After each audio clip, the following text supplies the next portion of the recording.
Hi there. Good evening. What time is it there, Pat? It is 4:15. Nice. I noticed a date there. That's awesome. So, everyone, I'd like to introduce you to Pat Michaels. Pat reached out to me on a previous occasion, and he was interested in stepping up his teams and taking his meetings to a whole new level. So, I'm going to introduce Pat in just a moment. But for folks, if you're joining, here are a few of the things we're looking to cover today. We want to get into understanding how we could, better plan our scenes out with the OBS when we are in a Teams meeting. So we're going to hopefully looking at naming conventions and how that might play with folks that have a Stream Deck.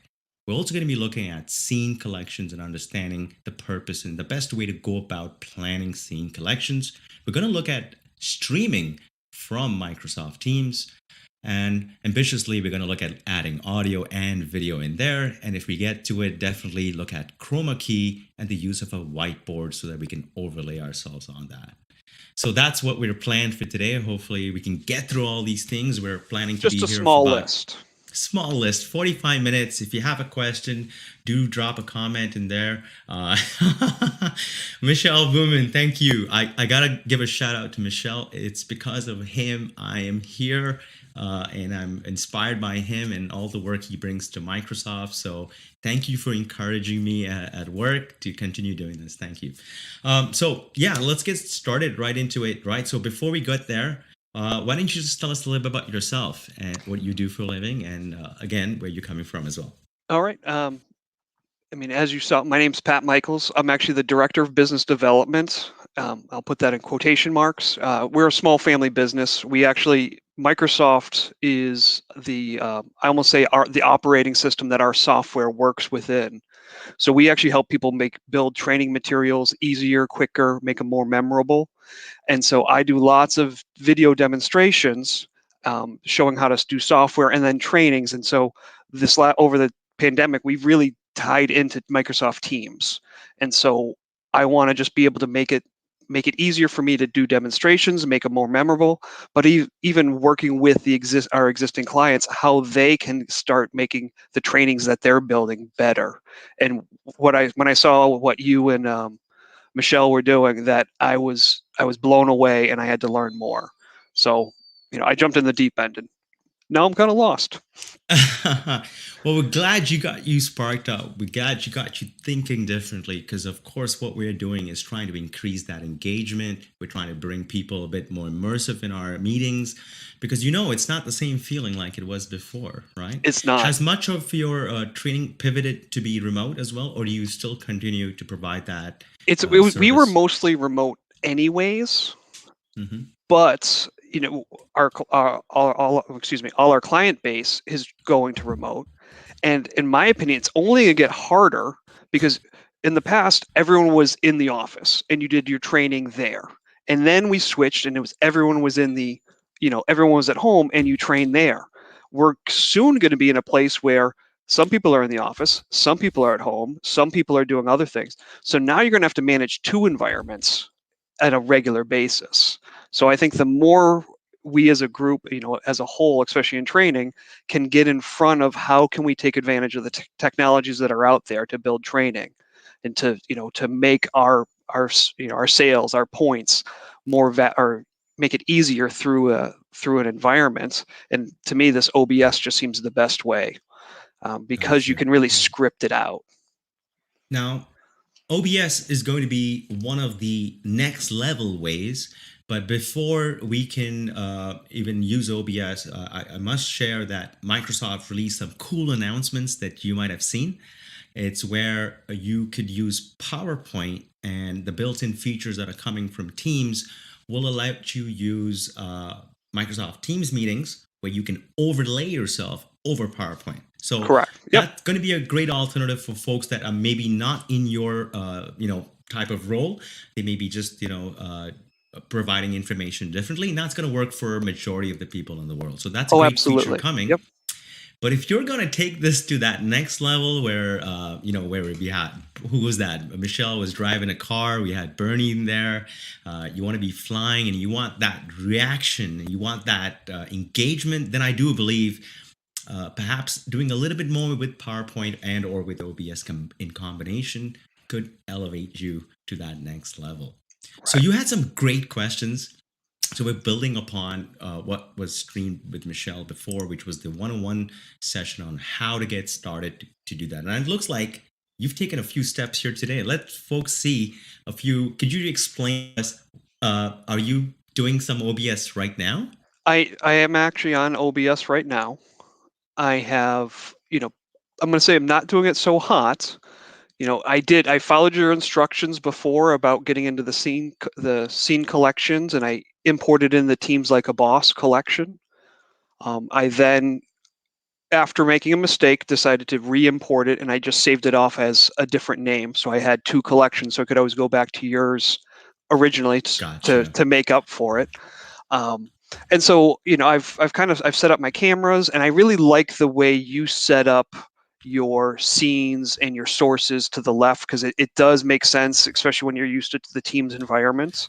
Team, exactly that And cascading then style. Yeah. it does. And then I even, I jumped in full force. I went and got myself a Stream Deck. It's down here. Um, Nice. and one of the coolest things, especially the way you lay things out, when you start adding things to the Stream Deck, it's so easy to see because it mirrors exactly what your scenes are set up. The way that Correct. panel is, I can easily find stuff. So kudos, thank you for that. That made it For nice and folks easy. who, thank you, very welcome. Happy that you found use in that. For folks who may look for Stream Deck alternatives, there's an app on the App Store for iOS called OBS Blade. It's not as fancy as a Stream Deck, but it does allow you to use your cell phone, and you could push buttons which open up different scenes in OBS. But Stream Deck does more than OBS. Yeah. Like I got a button here that's gonna change the light now to blue. So I just pushed it on my Stream Deck. There you go.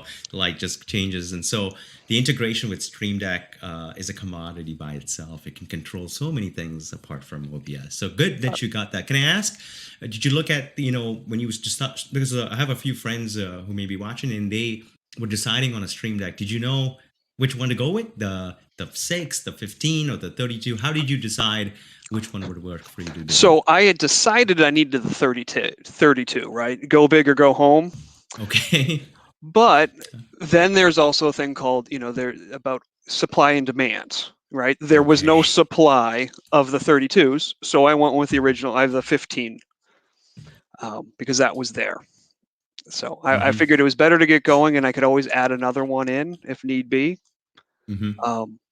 And the fact that you Our can now I'd like to cascade. share that our good friend Hugo. If you don't know Hugo, he's joining us soon at Microsoft. He's one of the best people I know who teaches SharePoint coding best practices, PowerPoint platform on the Microsoft P&P technology. So the SPX FX framework.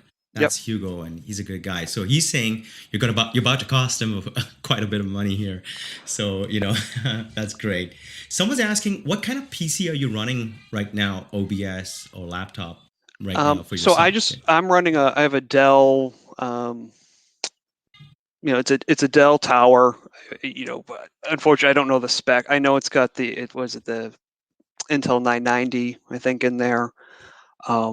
Luckily, I found this out after the fact. I do have an NVIDIA graphics card that Mm-hmm. came with it, or maybe I made the choice when I bought it. I can't remember, but Right. it did give me the capabilities of having that broadcast to use NVIDIA's broadcast app, which For your helps to background. pull out my background.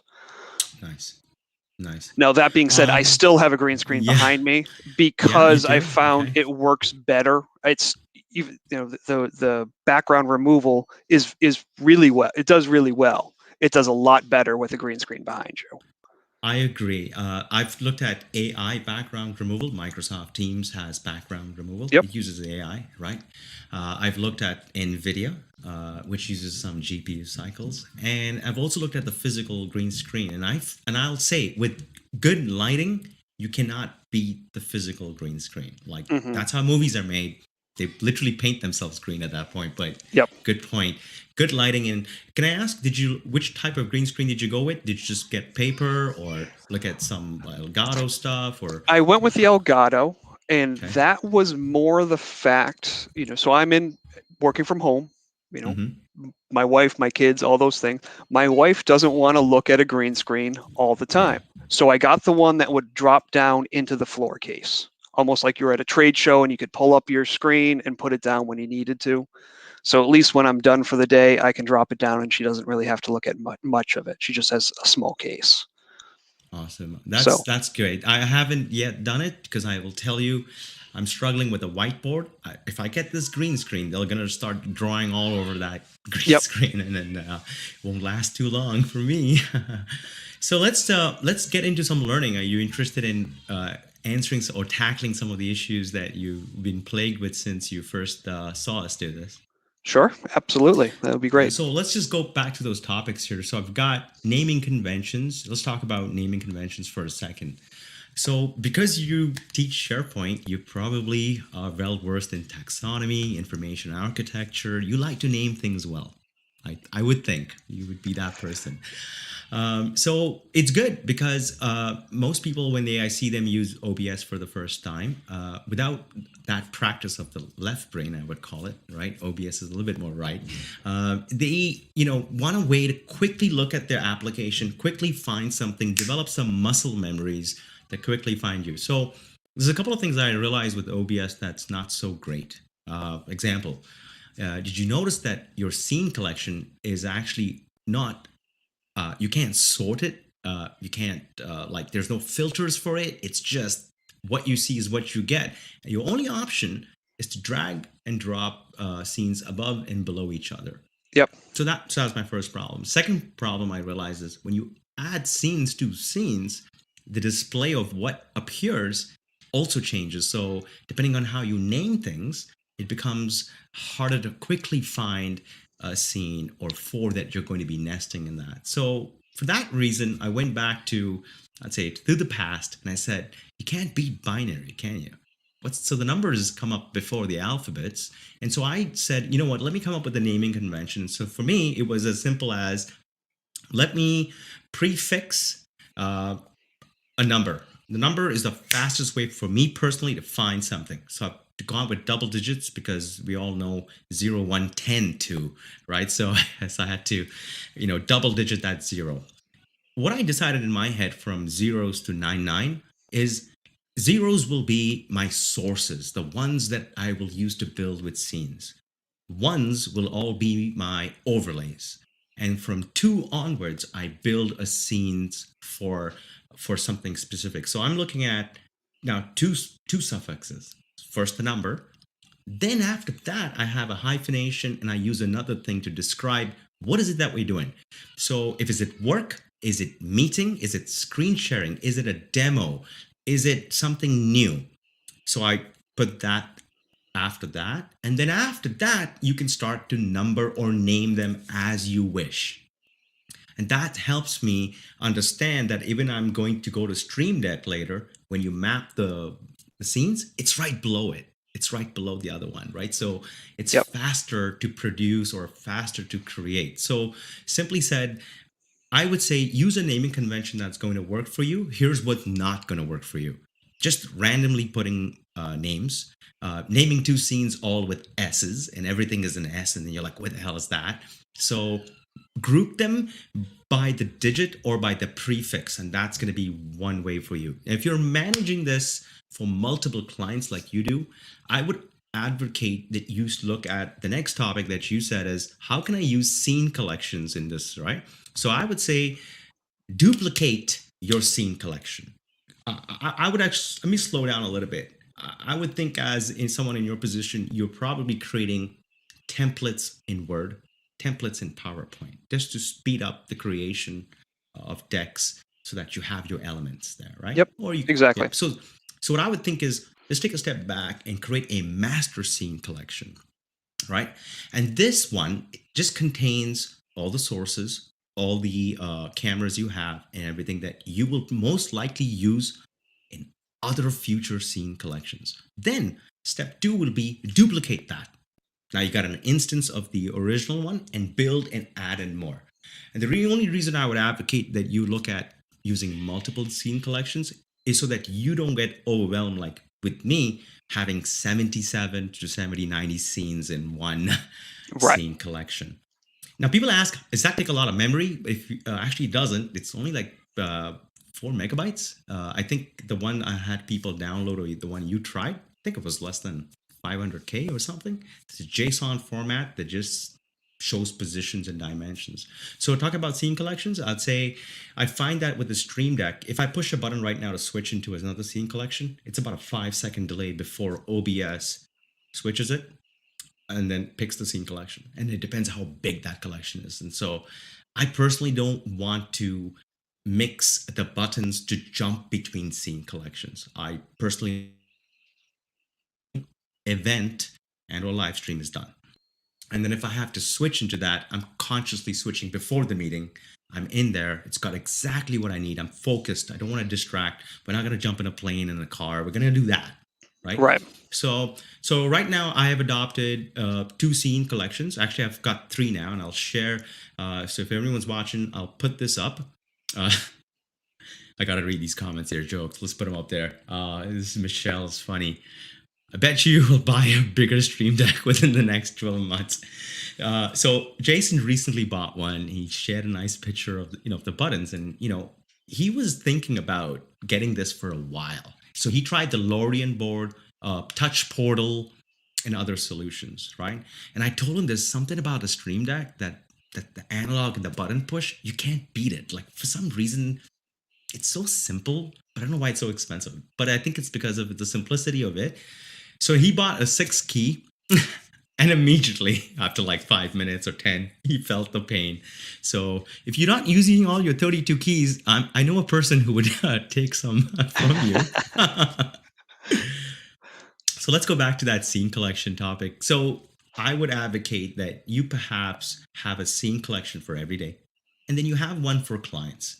And Yep. that way, you're not cross-polluting content, and you're not going to show something to a client that shows another company's logo by mistake or accidentally or something like that, right? Or different types of meetings, right? So let's Different say persona, yeah. if you have a collection for, if you're doing you're demonstrating on a piece of software, how to use this piece of software has one collection, because maybe you've laid out scenes in a scripted them out in a type format where you then may use, for a teaching moment, you're going to have a different different scene collection, because each one has different goals. Yeah. So different objectives, so different ways we're going to portray information. So that makes complete sense to me.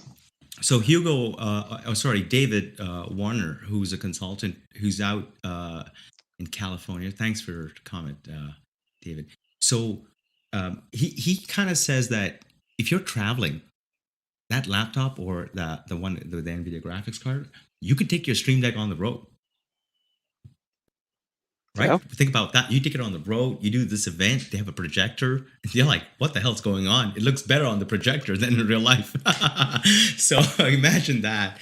You just hooked in, you're screen sharing, and in OBS, you know how you can open up a projector, which kind of shows the full layout without all this funky stuff, right?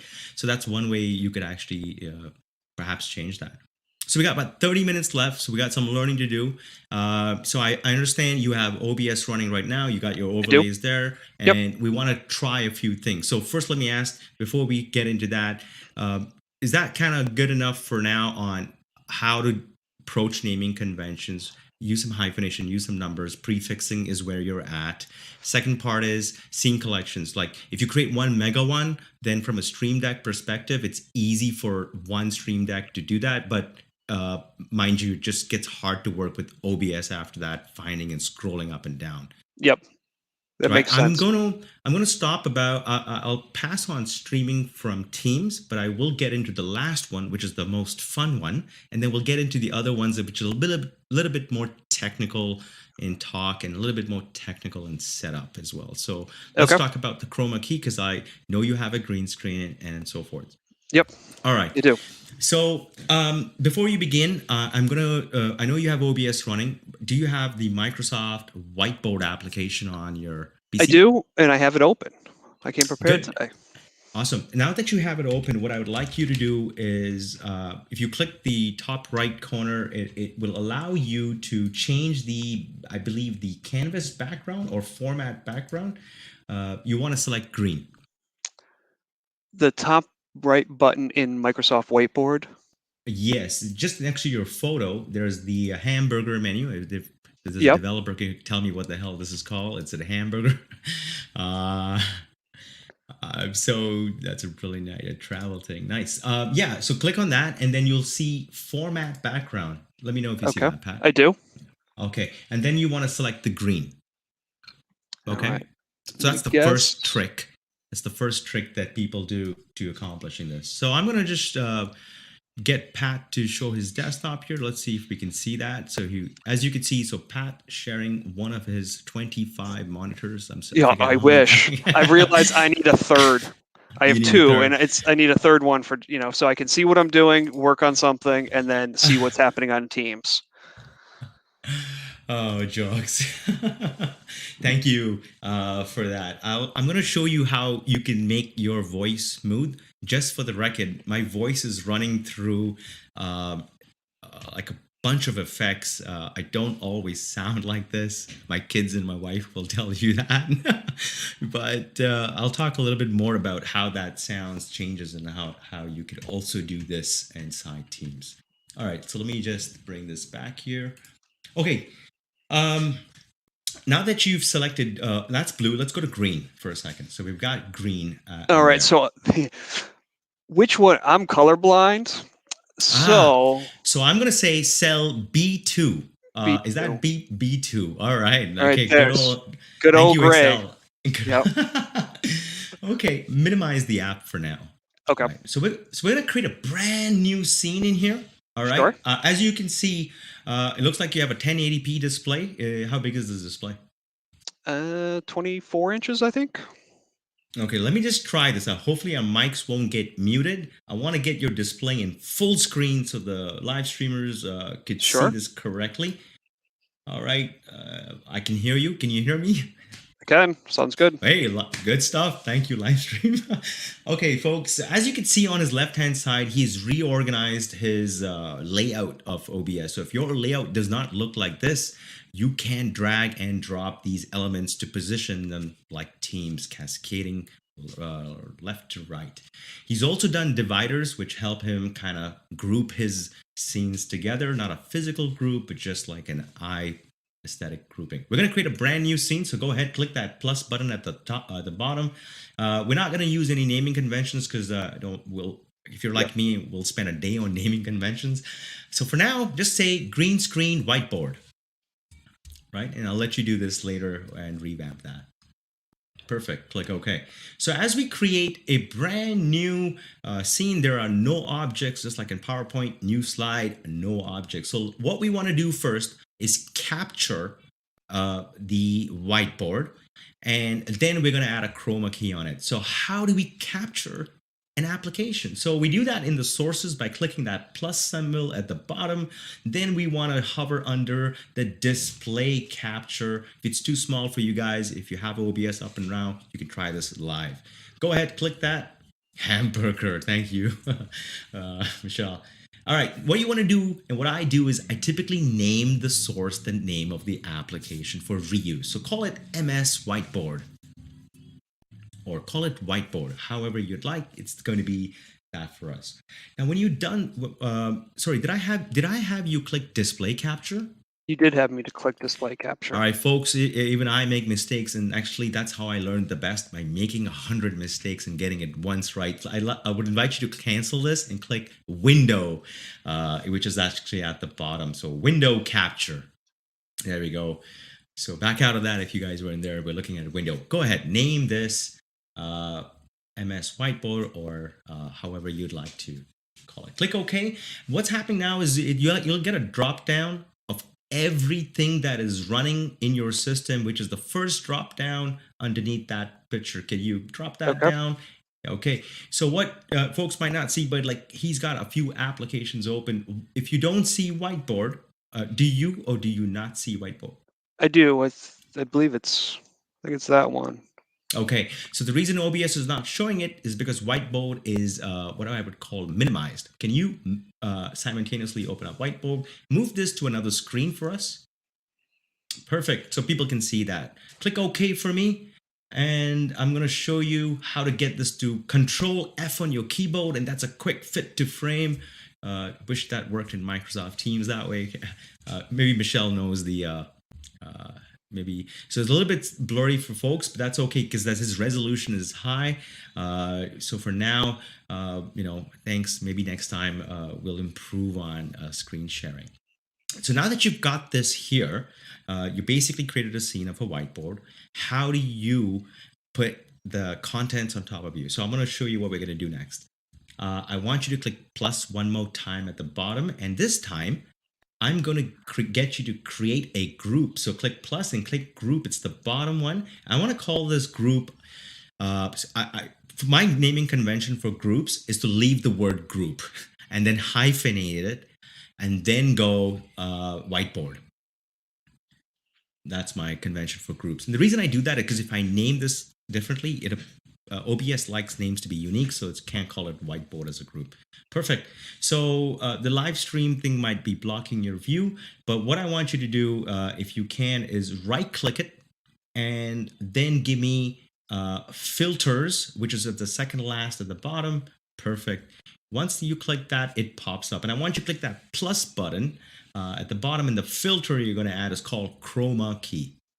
All right, so for folks you're watching, if you just if I'm going too fast, we created a new scene, we added a new window capture, we fit to frame, and now we added a group, and now we are starting to just add a filter on that. So click OK. I don't name filters because it doesn't carry.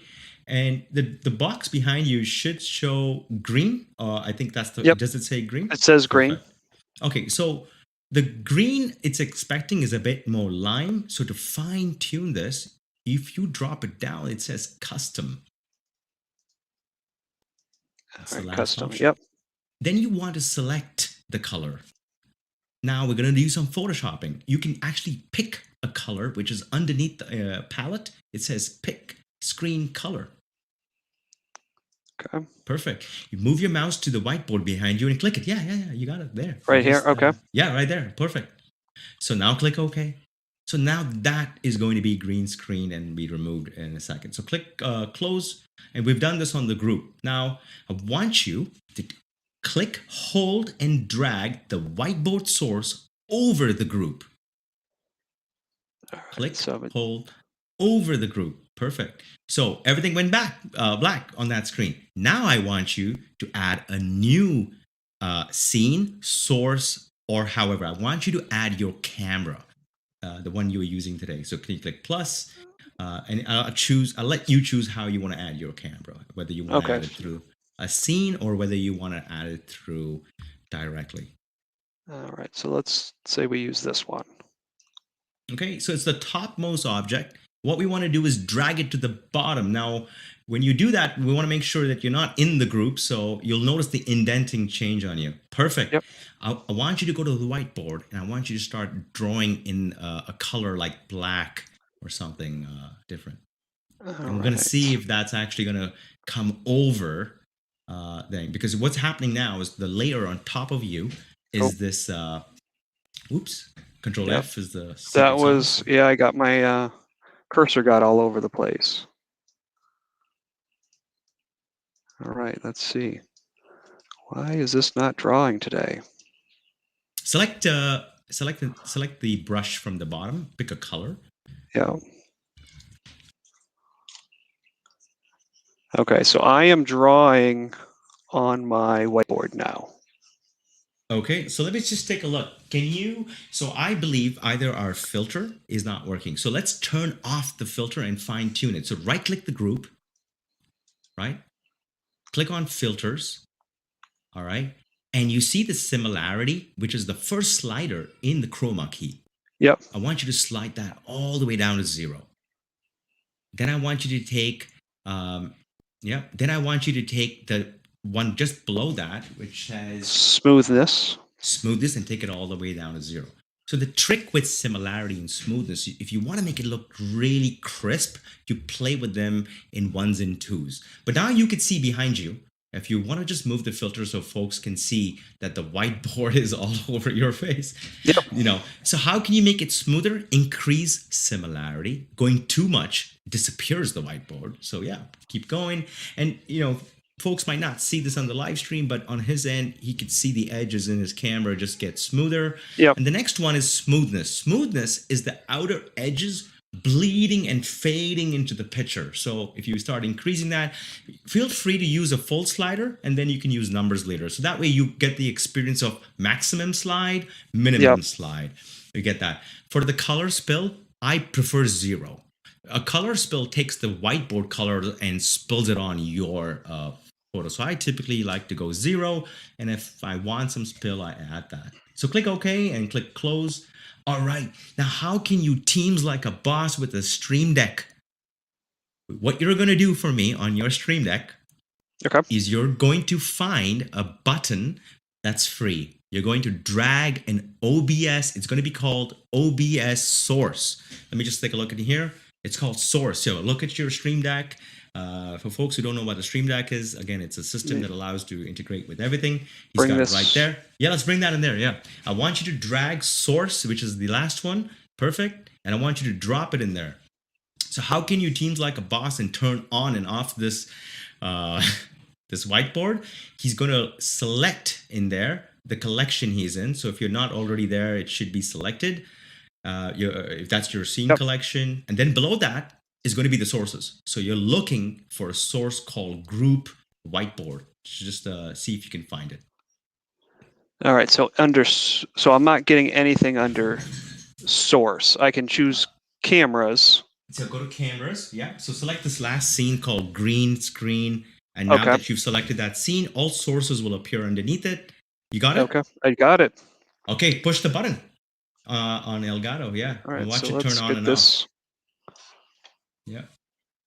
Bam. Bam. Bam. Right. So that's the cool part. Now, if you didn't have Elgato, then you would have to create another scene that switches away from this scene and back into, your earlier scenes where you don't have the whiteboard. So can you show folks how you would push a button on the Elgato and it changes the scene in OBS? Go ahead. All right. So there you go. No whiteboard. So the whiteboard is running. Yep. Right? So you just saw how to use chroma key in a whiteboard. Nothing is stopping you from wearing that cool green shirt from Patty's Day yesterday, and that Patty shirt being green screen, and it could have been a moving background. So that's another way to get creative with your customers. Don't limit yourself to green screening just the whiteboard. Maybe you have some green objects that you could use personally, like wear a green hat and then green screen it so your hat looks like it's moving all the time, right? Still 100% they're watching you, right? Like, what's happened to that hat? Yeah, get the tall St. Patty's Day hat. Yeah. So we got 10 minutes to go before we this thing. So I just want to drop a comment for folks. So if you think you like what you're seeing today, I would love for you to be here. So, if you're interested in live Teams coaching or OBS coaching, and you're fine to share with others how you learn, I invite you to the Inside Edition. And this is the whole point of me creating this. By the way, I have to apologize for my own self because I don't know how to use LinkedIn. I should have created a group. People message me and says, what's this 1-year activity event you're having? So anyways, I think you kind of know what I was trying, just picking up the enthusiast that Michelle introduced me to and bring you in here again. Once again, you don't have to remember me. I want you to remember Pat and the great work he does in the community. He's a great educator, specialized on Microsoft Teams and so forth. Massachusetts, Boston, I think, is where he's from. Yep. He provides this remotely, so you don't limit yourself. He can probably train you in Arizona and worldwide. So if you got any questions for him, go ahead, drop that out. But Pat, you can visit his website. He's also on LinkedIn, and that's how we connected. All right, so you got 10 minutes to go. I know we talked about scene collections. I know we talked about sources. I know we did the whiteboard, but there were 2 other things that we wanted to get there. So let me just remove this and come back to here. So let's bring that back. So we were focusing on adding audio and streaming from Teams. Which one would you want to go for? They're both Um, they're both insane. well, so I mean, streaming from Teams, to me, this is more strategy, right? How do we Hmm. go? And for me, I told you I'm working 2 monitors, and I think I'm going to have to. I'm buying a third one. Yeah. But how do we do it so that maybe what we're working on for the client is on monitor one, or what's our workspace. Now, how do we manage to have OBS and all the pieces that we may be flipping back and forth through? I mean, obviously the Stream Deck would help, but for Hmm. those who don't have it, they're going to be managing that left hand, the scenes to be jumping back and forth.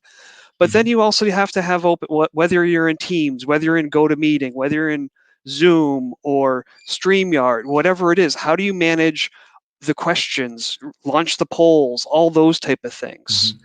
And just didn't know if you or maybe even some of the watchers, the attendees, whatever you guys want to call yourselves, Yeah. attendees want to Attendees, I like that. what suggestions do people have there? So I'll speak from a Microsoft Teams perspective. I think live streams are a little bit different, has different technology, and it's not there's a latency between us right now and the live Yep. as well, so it's got that delay. So meetings are not like that. It's real time, full duplex. So Yep. if we focus on meetings, because I think what you're providing is mostly the meeting, and then you're having your training there, and maybe you might eventually do web based as well. So let's talk about Teams. So Microsoft Teams has implemented this concept of calling this the meeting add-in. Yep. So are you familiar with I think I'm pronounced this right, Plaxtune? Plaxtune. Have you heard of that I before? have not heard of that.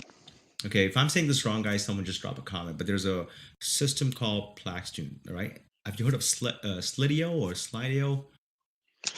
Nope. Slidio? No. So I've just mentioned two productivity tools that are not Microsoft, but collect feedback, collect surveys. Survey Monkey, Yep. or I Got think that. that. Okay. So you've got an array of tools right now. What you have to look for is if it's got a Microsoft Teams app, because what you could do with that app is you could put that right inside your Teams meeting. As soon as you start it, it pops up on the user's screen that they have to answer a poll at this point in time. Right. So that's how your meeting gets engaged. Your video will be one thing, but the pop up of that would be something. Now, don't limit yourself. This could be an app that you developed. It may be an app that actually is wrapped and it runs on SharePoint, but it's a Teams app, like an intranet and things like Right. that, right? So imagine that, like they could just fill out something right there. So that's Right. And one there is concept of doing Microsoft Forms. You can it. get in Okay, there and you can do those type of things. polls, It's yeah. polls within there as well. That's correct. The other way I would have you do this: up your Microsoft Teams meeting window, and you're the presenter.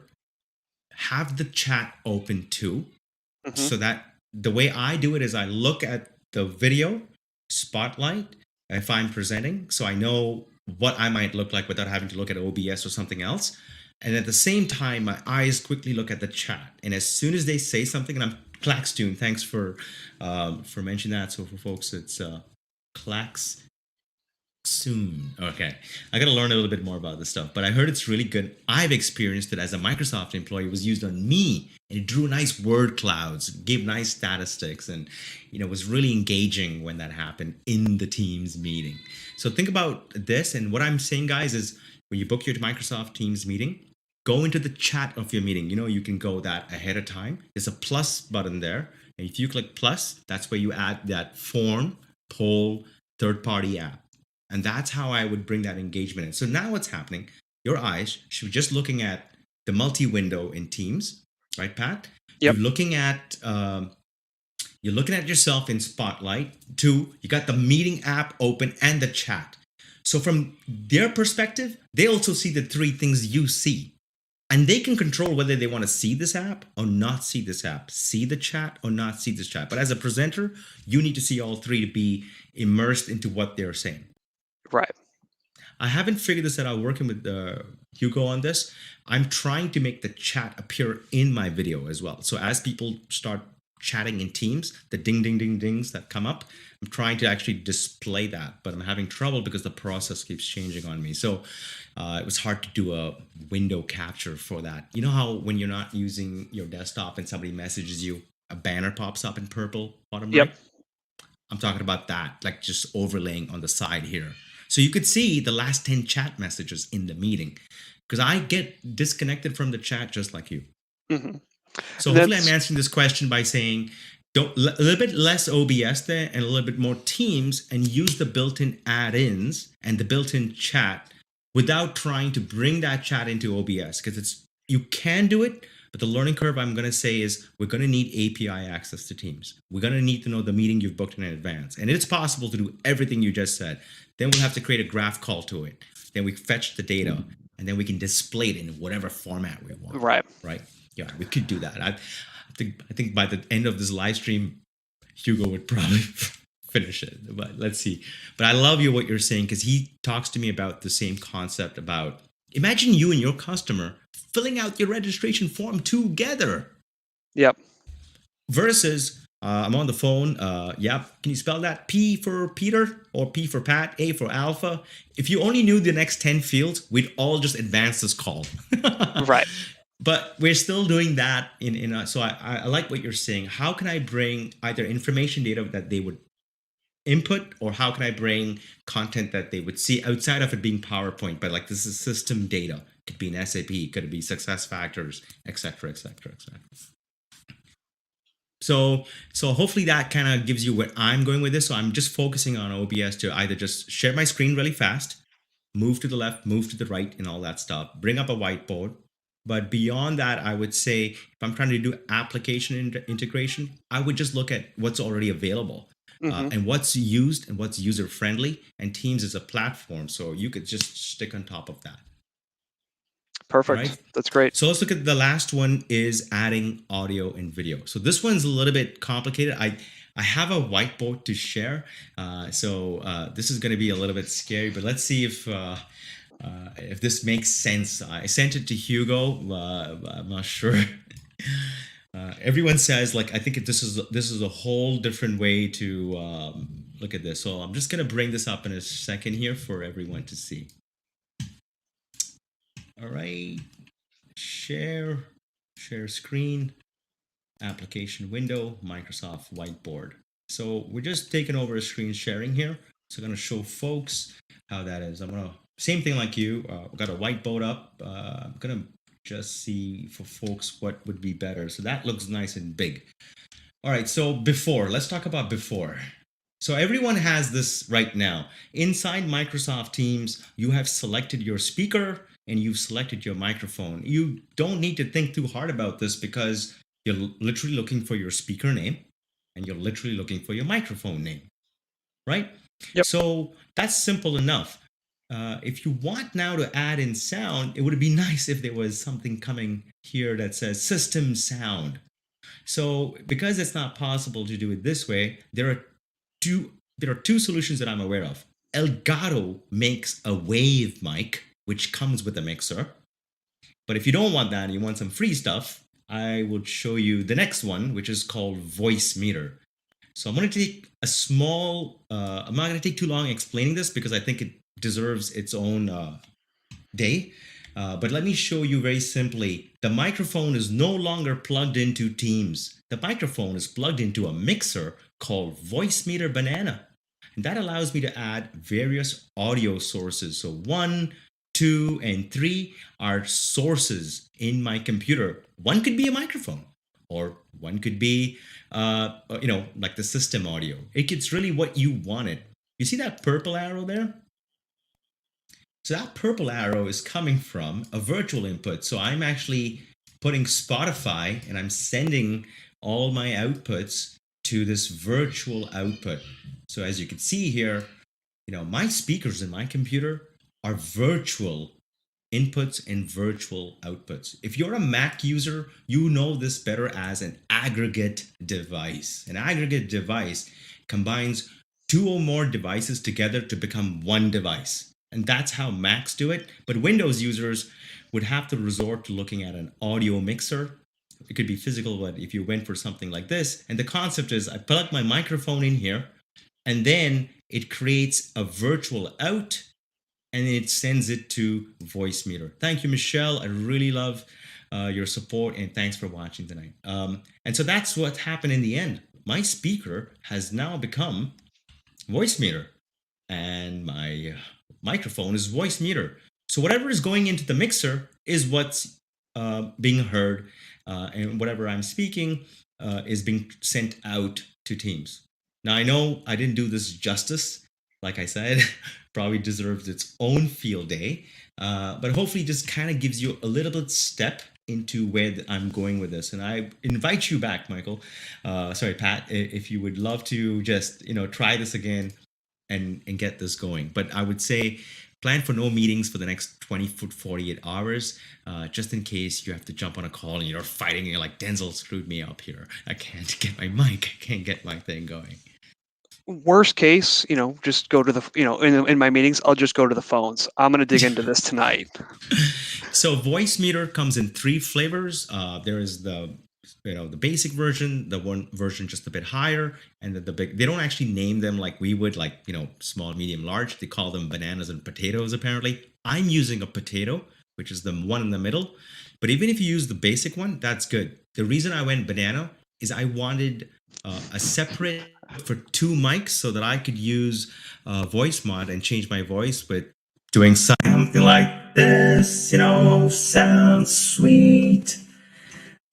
So that was running through another input in the Voicemeeter. It's not actually using the same input as before. And it's also because I could bring in sound. So that allows me to cut out the voice mod, cut out music. Otherwise, muting my mic would mute the sound, the voice mod, and the whole 9 yards. Yeah, I don't want to do that. So hopefully this was informative for you and for others who will watch. Thanks everyone for tuning in. We hopefully, if there's anyone who would love to learn and do this next, I invite you, message me on LinkedIn as well. And don't forget to check out Pat, the Great Learning Circle as well. He's got some cool stuff that's coming out. And if you ever need any help, he's also out there training us on how to do this better. Yeah. Thank you, Denzel. This was awesome. Awesome. So we're going to play the ending credits. Thank you for making the, being brave and coming out here on a Thursday and learning. I enjoyed it. Hopefully you did. Yeah, and stay awesome. in touch. Stay in touch. Yep. And maybe we'll share new ways that I'm picking up things or things that you're seeing that are also working with your customers. That would be awesome. That would be great. Awesome. See you guys later on the next one. Take care, everyone.